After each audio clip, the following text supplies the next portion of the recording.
Number 1. The Lendbreen Lost Pass. Picture a slope of dirty ice high in the Norwegian mountains. The air is thin. The ground is gray scree, and lying on the surface, half melted free, is a folded bundle of wool. It is a tunic, a complete garment woven in a diamond pattern, worn and patched and mended, last touched by human hands around the year 300.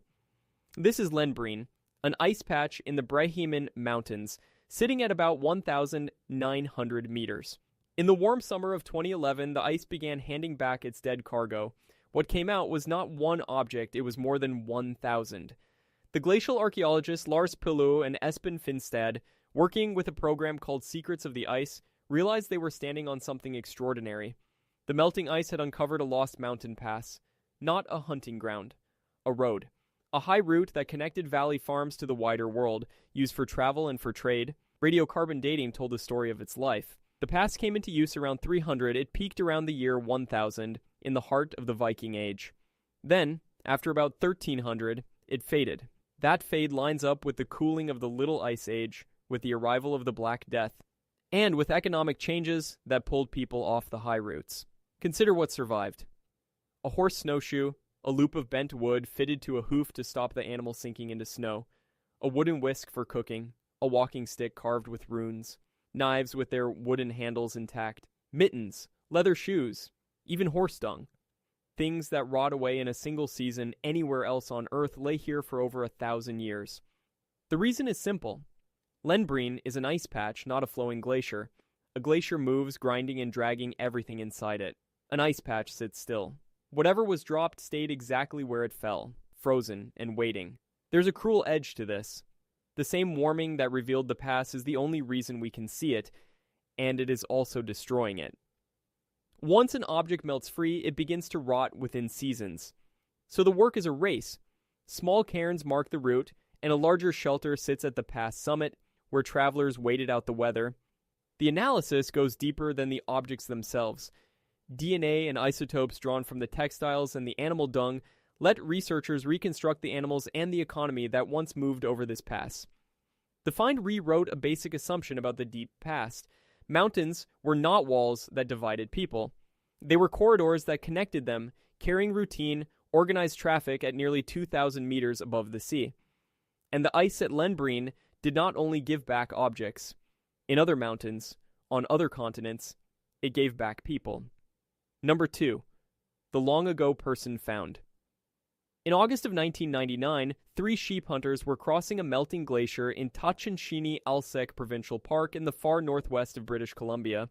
At the edge of the ice, they found a human body. The local First Nations, the Champagne and Aishihik, gave him a name in the southern Tuchoni language, Kwadai Dan Tsinchi. It means the long-ago person found. He was a young man, somewhere in his late teens or early 20s when he died. Radiocarbon dating placed him in the centuries before sustained European contact in the region, and the ice had kept everything.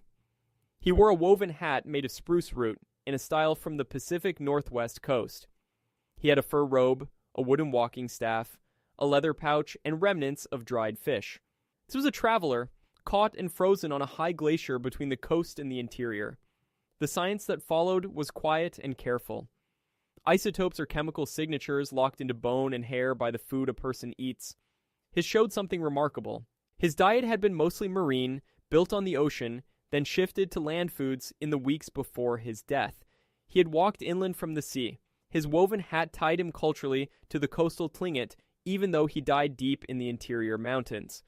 What makes this find unlike Otzi, the famous European Iceman, is that this man belonged to a living community. The study was done in partnership with that community, not imposed upon it. In 2001, his remains were cremated and returned to the land, by the wishes of the First Nations. Later, in 2008, a DNA study found 17 living matrilineal relatives, people walking the same territory today who carry his line. It became an international model for how archaeology and indigenous communities can work together. Pollen and plant fragments clinging to his clothing helped reconstruct the landscape and the season of his final journey, the world he was walking through when he died.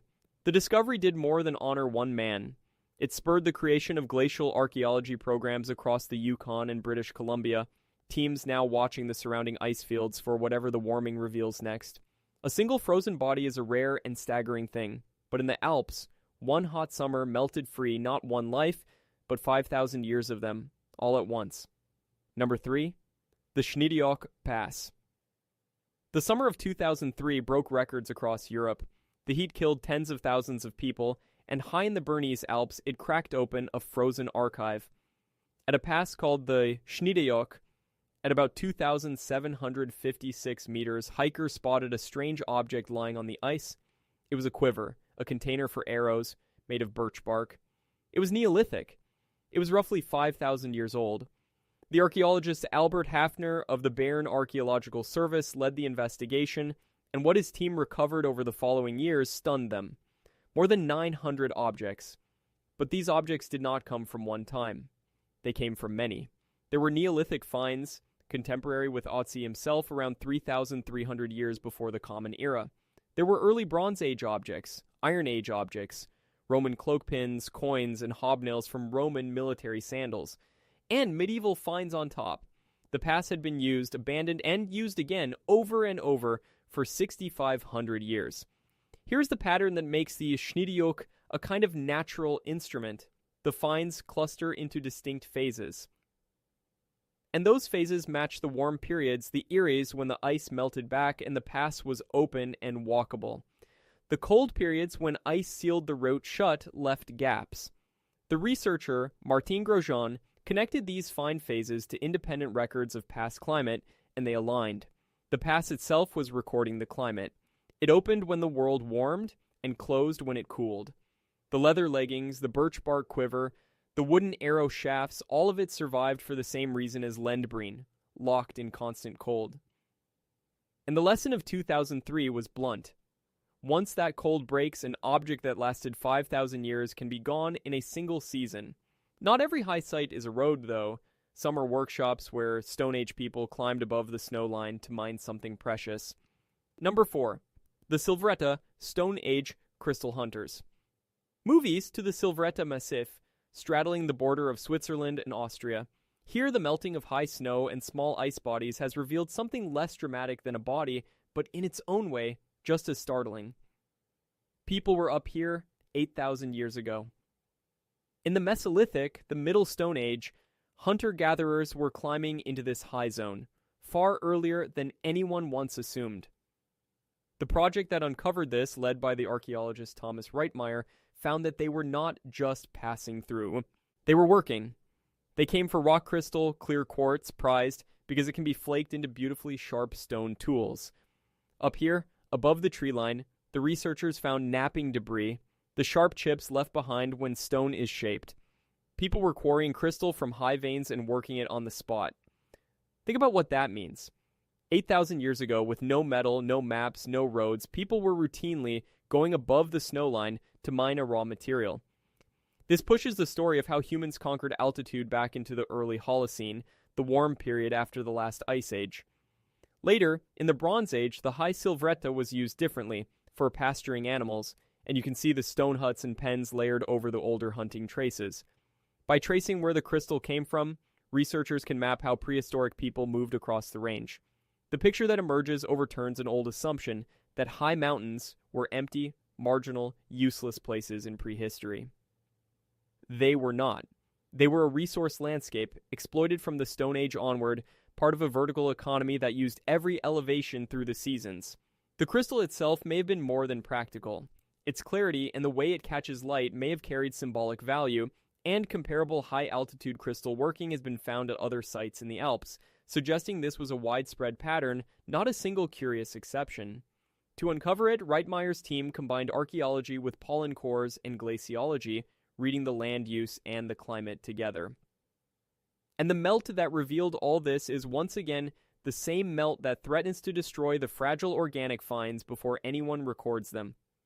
Sometimes, though, the ice gives back things that still look soft, still look green, as if they grew yesterday. Number 5. The Quelccaya ice caps plants. High in the Peruvian Andes, in the Cordillera Vilcanota, sits the largest tropical ice cap on Earth. It is called Quelccaya, and it rests at about 5,470 meters.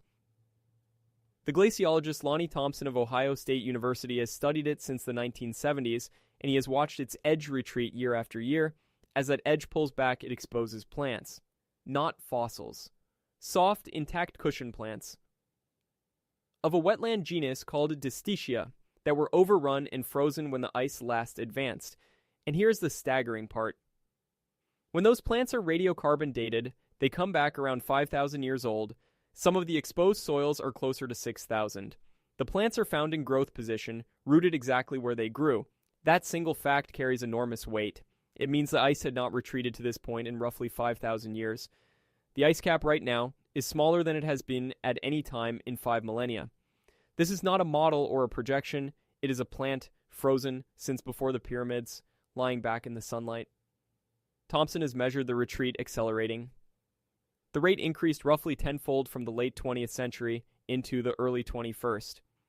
The Quelccaya outlet glacier, the ice cap's great tongue, has become a global benchmark for tropical glacier loss. And this is not only a scientific curiosity.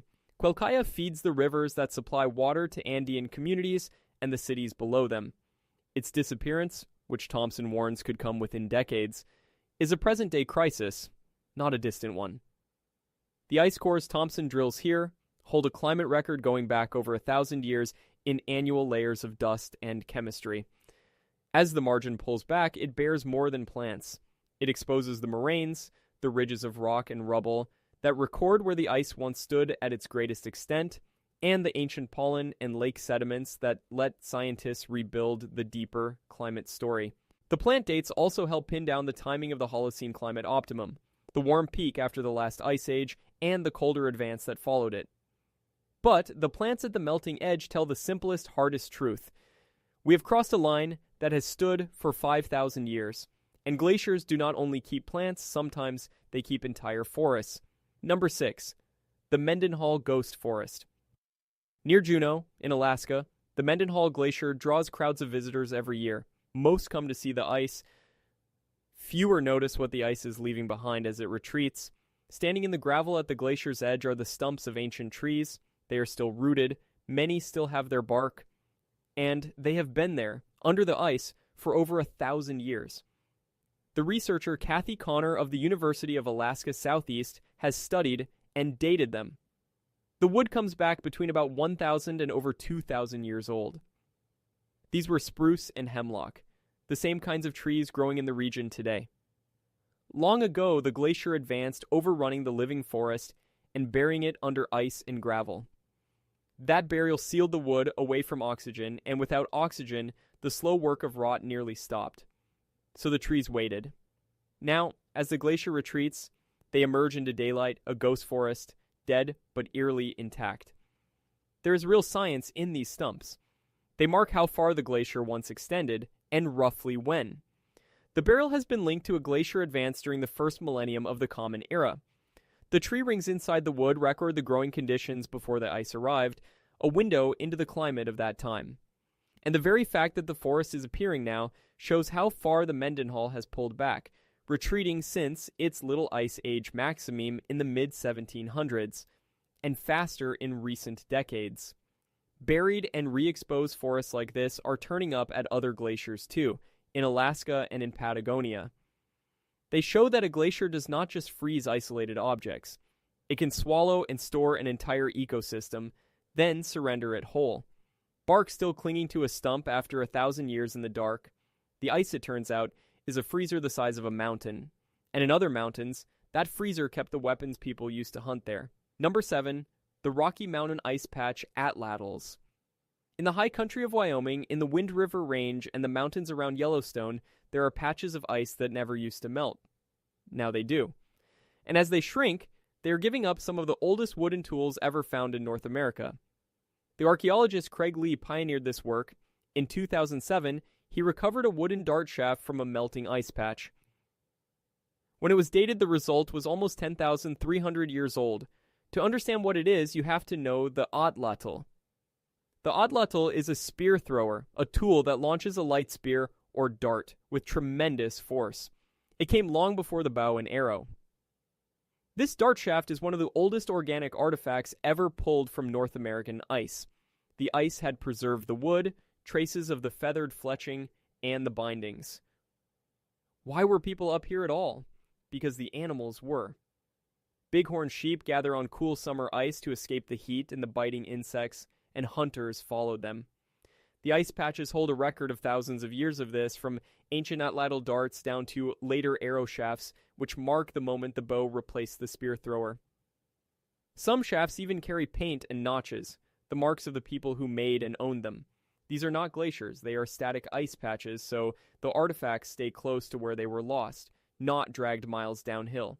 The work is brutal and urgent. Warming is melting the patches fast, and the moment an organic artifact is exposed, its destruction begins. Researchers survey them in a narrow late summer window, often reaching them by helicopter. The finds connect directly to the oral histories and traditional knowledge of indigenous peoples who hunted this high country. The patches give up more than weapons. Animal remains, plant matter, and dung melt out alongside the artifacts, building a picture of the whole mountain ecosystem. And this work does not stand alone. It runs in parallel with ice patch programs in the Yukon, the Northwest Territories, and Norway, all racing the same clock. A wooden dart, thrown by a hunter 10,000 years ago, kept whole by ice, and read by us. Across the Atlantic, the same kind of hunting left a very different trace, rows of sticks planted in the snow. Number 8. The Juvfonne Reindeer-Hunting ice patches. Back in Norway, in the Jotunheimen Mountains near the great peak of Galdhøpiggen, lies an ice patch called Juvfonne. It holds some of the oldest dated ice in mainland Norway. The ice at its base is roughly 6,000 years old, and like the Wyoming patches, Juvfonne was a hunting ground. But the method here was different and ingenious. Wild reindeer, in summer, climb onto ice patches to escape the heat and the swarms of botflies. The hunters knew this. So they built systems of what are called scaring sticks. These are rows of wooden stakes, sometimes topped with fluttering material, planted across the snow to look like a line of people. The reindeer, wary of the line, would funnel along it straight toward hidden hunters waiting with bows. Hundreds of these scaring sticks have been documented across Norwegian ice patches, many dating to the Iron Age and the Viking Age. The Secrets of the Ice program, the same team behind Lendbreen, surveys Juvfonne and dozens of patches like it. They've recovered arrows with their shafts intact, with fletching, and with arrowheads of iron and bone. The arrow finds span an astonishing range, from the Stone Age all the way to the medieval period, a continuous record of hunting in one place across thousands of years. Researchers have even dug tunnels into Juvfonne to study its internal layers, reading its age and using it as a climate archive alongside the great ice cores. The dung, bone, and antler that melt out feed studies of the ancient ecosystem. The dating of that oldest ice, around 6,000 years at the base, gives scientists a baseline, a way to measure just how unprecedented the present melt really is, because ice that survived 6,000 years of summers is now disappearing in a span of decades. If Lendbreen was about traveling over the ice, Juvfonne is about hunting on it. Together they show how dense and how organized human life in these high mountains really was. Norway holds the richest concentration of these sites anywhere on Earth. But some of what the ice keeps is not an object at all. It is alive. Number 9. The Guliya Glacier's ancient viruses. On the northwestern Tibetan plateau in the Kunlun Mountains, the Guliya ice cap sits above 6,000 meters. In 2015, a team including Lonnie Thompson drilled ice cores here. Years later, the microbiologist Jiping Zhang analyzed what was frozen inside. The results, published in 2021, opened a door onto the invisible. In ice, about 15,000 years old, the team found viruses. They identified 33 groups of them, and about 28 were completely unknown to science. These are not a threat waiting to leap onto humanity. The researchers believe they infect bacteria, not people. They are called bacteriophages, viruses that prey on microbes. To study them at all, the team had to solve a hard problem: contamination. Any modern microbe touching the core would ruin the result, so they developed a careful 3-step process to strip away the outer, possibly contaminated layer and reach the clean, ancient ice within. What they reconstructed using a technique called metagenomics that reads all the genetic material in a sample at once was a snapshot of a microbial world 15,000 years gone. This matters because glaciers are not just ice, they are archives of ancient life, holding the frozen record of microbes and viruses across deep time, much of it never cataloged. As the ice melts, that archive vanishes, unread. The scientists are careful here. The point is not pandemic fear. The point is that we are losing a library of Earth's microbial history before we have even opened it, and that some of these cold-adapted organisms could teach us how life survives the harshest conditions. The Guliya cores span tens of thousands of years and now stand as a reference dataset for the young science of ancient glacier virology. The Tibetan Plateau is sometimes called the Third Pole, and its melt threatens not only this archive, but the water supply of billions downstream. Invisible life returning from 15,000 years ago. And the most famous frozen society of all is melting back into view on the world's largest island. Number 10. The Greenland ice sheets lost Norse settlements. Around the year 985, Norse settlers led by Eric the Red sailed to Greenland and built farms along its southwestern coast. At their peak, the eastern and western settlements may have held 2,000 to 3,000 people, raising sheep, goats, and cattle at the very edge of the habitable world. Then they vanished. The western settlement was abandoned by around the middle of the 1300s, the eastern by the middle of the 1400s. The timing lines up with the onset of the Little Ice Age, a long cooling that shortened growing seasons and choked the coast with sea ice. As the ice retreats today, the refuse heaps the Norse left behind, called middens, are emerging, packed with bone and wood, and the discarded debris of daily life. The walrus tusk they traded to Europe has even been tracked by its DNA, letting researchers prove that ivory in medieval European workshops came from Greenland hunters. For centuries, much of this story lay frozen in the ground. One site, known as the Farm Beneath the Sand, was buried by glacial outwash, and only revealed in 1990 when a river cut into it. The frozen, waterlogged earth had preserved wooden buildings, textiles, tools, even the remains of insects and animals. Now, as Greenland's ice and frozen ground retreat, more sites are surfacing, both Norse and the far older remains of indigenous peoples who came before, but there is a terrible catch. The same thaw that exposes these sites is destroying them. Archaeologists like Jørgen Hollesen of the National Museum of Denmark warn that the warming ground is rotting the organic remains that made Greenland's archaeology so extraordinary, and that a large share could be lost within decades. The bones tell their own story. Isotopes show the Norse diet shifting from farm animals towards seal as the climate turned against them. Why they ultimately failed is still debated. Was it the cooling climate, soil erosion from their own farming, the collapse of the walrus ivory trade that tied them to Europe, conflict, or simply a failure to adapt the way the Inuit Thule people arriving from the north so successfully did? The writer Jared Diamond made their fall a parable of ecological collapse. More recent scholarship paints something slower and more human, a story of adaptation, emigration, and economics. 10 sites, 10 frozen windows, and one force pulling them all back into the light. What ties these 10 discoveries together is not the objects. It is the ice itself, and the strange physics of how it keeps things. Decay is, at heart, a chemical and biological process. Enzymes break tissue down. Microbes consume it. Both of those processes slow dramatically as temperature drops, and below freezing, they nearly stop. Add to that the lack of oxygen under ice and gravel, and you remove the other great engine of rot. Wool, leather, wood, hair, feathers, dung, even genetic material, things that vanish within weeks in open air, can last thousands of years. But the preservation comes with a strict condition. Burial has to be fast. The man in British Columbia, the forest at Mendenhall, the plants at Quelccaya, all were caught and sealed quickly, then held in unbroken cold. The distinction between an ice patch and a glacier matters enormously here. A glacier flows, and that movement grinds and tears and transports anything inside it. An ice patch sits motionless, so a dropped arrow stays a dropped arrow, in place and intact. This is why Norway's still ice patches are such treasure houses. The same logic explains why the recovery is so frantic. The instant an object melts free, its decay clock starts ticking, and freeze-thaw cycles begin tearing at it. Researchers may have only days or at best a few seasons before a find is destroyed. That is why the work is called rescue archaeology, and why teams survey in the narrow late summer window, scrambling across scree and flying into remote patches by helicopter. Dating ties it all together. Radiocarbon dating reads the age of organic material, while the layers in the ice itself can be counted and measured. Frozen ground is one of only a handful of natural preservers this powerful, alongside peat bogs, bone-dry deserts, and permafrost. Each works differently. A bog tans and stains its bodies brown in acidic water. A desert simply dries everything to leather. Ice does neither.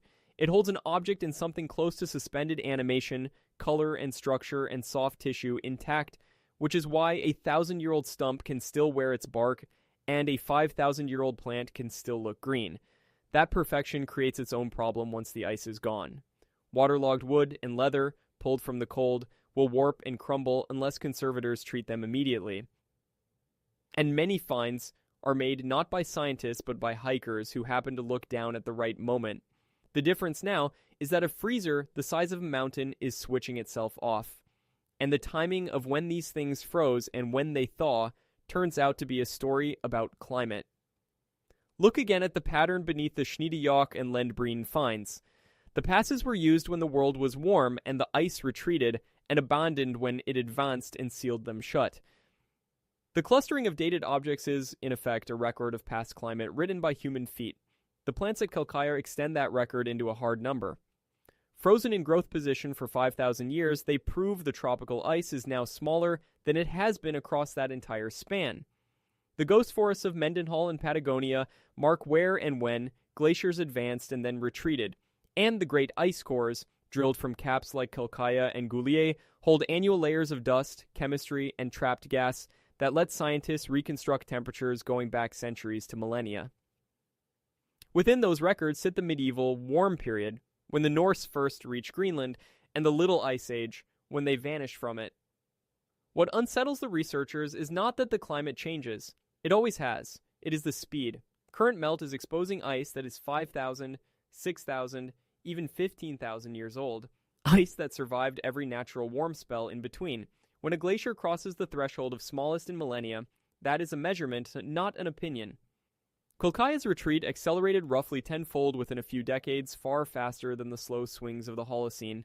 Tropical glaciers, alpine ice patches, and the vast polar ice sheets respond at different rates, but they are all telling the same story. The proxies that build these records have names worth knowing. Tree rings record wet and dry years in their spacing. Varves, define annual layers of mud at the bottom of lakes. Count time, like the rings of a tree. Pollen trapped in sediment tells which plants grew, and therefore how warm it was. Read together, across continents, they all converge on the same conclusion.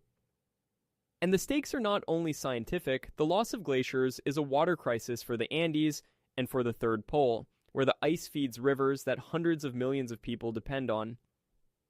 And the loss of the great ice sheets feeds rising seas that threaten coastlines worldwide. The deep time baseline matters precisely because it gives us the scale of what is happening now. The archive is being read and erased at the same moment, and inside that archive are the people. There is a particular kind of vertigo in standing before something a human being touched 10,000 years ago. A tunic mended at the elbow, a hat woven from spruce root, a dart shaft notched with a maker's mark. These are not abstractions. They are the residue of individual lives. The long-ago person found is the sharpest example. He was not a specimen. He was a young man with a community, and that community is still here. The decision to study him in partnership, and then to return him to the land, set a standard for how the past should be handled when the past has descendants. That question runs through all of this. Who owns a life that the ice gives back? What is owed to the people it belonged to? The finds also rewrite what we thought we knew about how people lived. The Silvretta crystal hunters show us that the high mountains were not empty wilderness, but a worked landscape. The Norwegian passes show routine travel and trade at nearly 2,000 meters.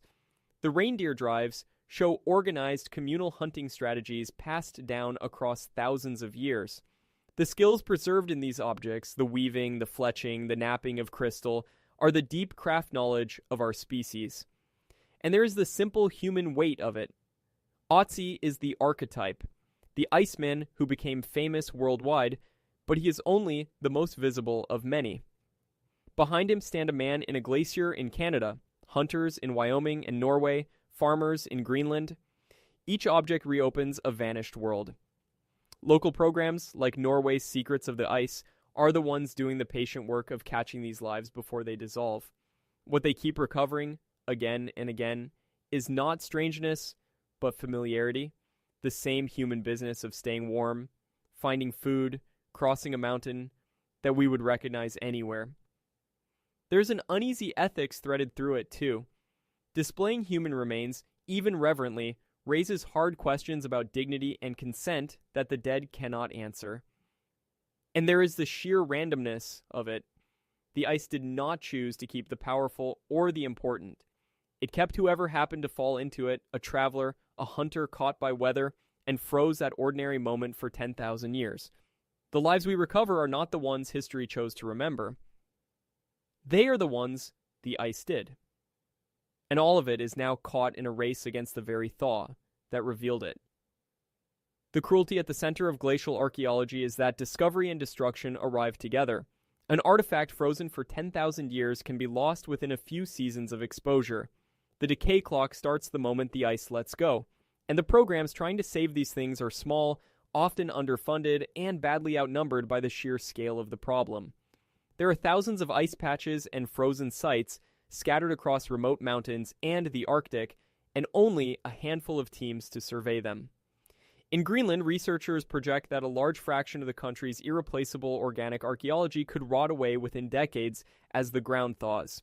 The Guliya viruses point to a parallel race in the microbial world.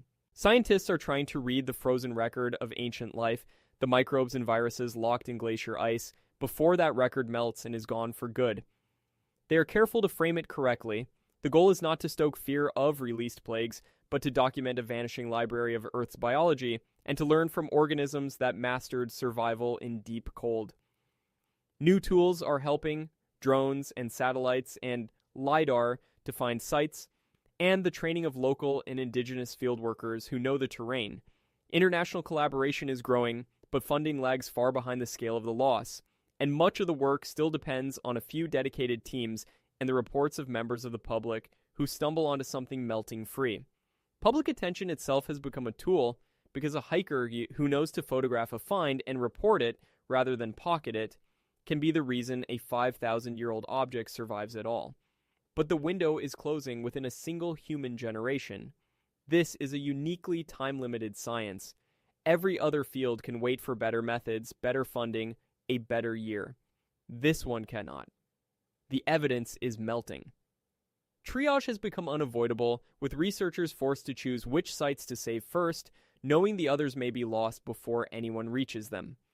The cost of inaction is not measured in money, it is measured in stories that will never be told, lives that froze and waited thousands of years for someone to find them, only to dissolve back into mud unseen. Which is what makes this final thought so heavy. Imagine a library the size of a mountain range.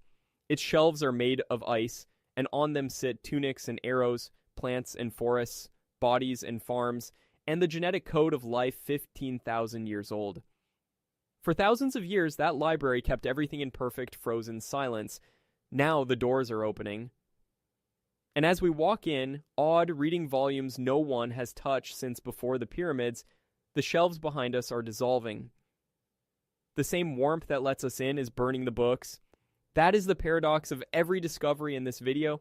The Lendbreen Pass, the man in the Canadian Glacier, the 5,000-year-old plants of Quelccaya, the ghost forest of Alaska, the Wyoming darts, the Norwegian reindeer hunts, the Tibetan viruses, the Greenland farms, 10 sites, 10 windows into deep time, all thrown open by a single force and all endangered by it. The reason these finds feel so unsettling is that they collapse time. They put a face, a garment, a tool from a world impossibly distant directly into our hands. They show us continuity, the same human work of survival running unbroken across 10,000 years. And they show us a threshold, a line that stood for millennia, now crossed in our lifetimes. The science is racing and it is losing ground every summer. The ice remembers everything that fell into it. It remembers the traveler, the hunter, the farmer, the forest. It remembers until the moment it cannot, and then the memory is gone for good. The next melt season is already coming, and no one knows yet what it will hand back, or what it will quietly take away before anyone arrives to look.